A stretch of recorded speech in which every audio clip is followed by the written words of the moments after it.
Well, you can see for yourself just how bad this fire has been. That's the aftermath.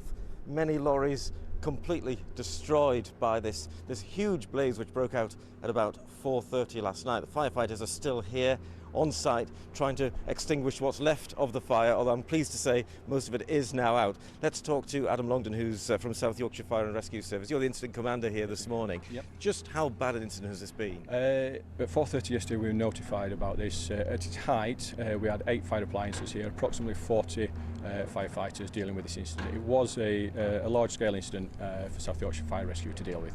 And with the plumes of thick black smoke that were going through the air, they could be seen for miles and miles around, so for people living near here it must have been terrifying. Yeah, I can understand the concerns of local residents, and the advice, as always, is to keep doors and windows closed and stay away from the area where possible.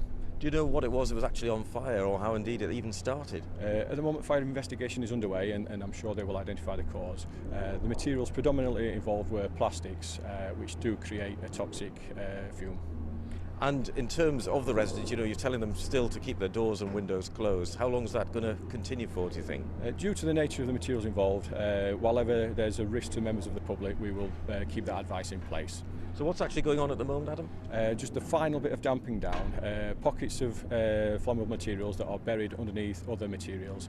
So we're utilising the plant machinery to get to that material, and then we can extinguish it as quickly as possible.